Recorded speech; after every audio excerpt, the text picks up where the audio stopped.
Hi everyone, Joe Gentili from Saroff Gentili LLP. Today I want to go through a type of mandamus lawsuit that is particularly powerful, and that is mandamus lawsuits that have to do with delayed I-829 petitions. So an I-829 petition is a petition that's filed on behalf of EB-5 investors to remove conditions on their green cards. And this is a particularly strong type of mandamus lawsuit because this is one of the areas of immigration law where the government has a hard deadline written in statute to adjudicate petitions by.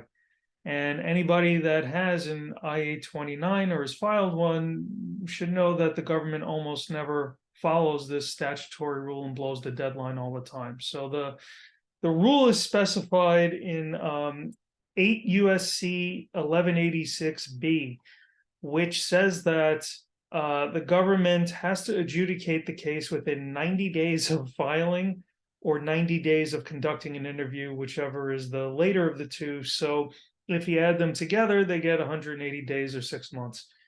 These I-829s end up pending for years. We've represented people who've had 829s pending for 3 years, 4 years.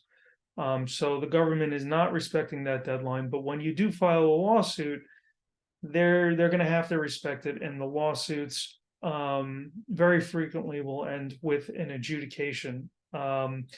These 829 delays are particularly problematic for the usual reasons. It causes problems for people, all the uncertainty that it brings to have the 829 not being decided. But for most people that do EB-5 investments, one of the prerequisites to get their money back from their investment is to get a decision on the 829.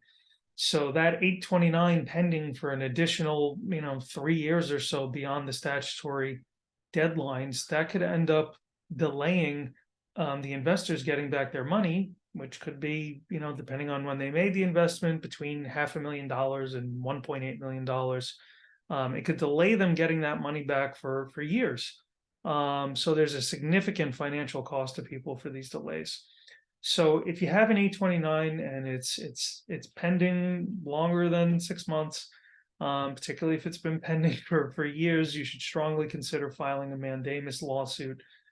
Because it's just a good investment. It's relative to the cost of filing the lawsuit, given the amount of money that's held out there that you're not earning a return on, you're not able to use.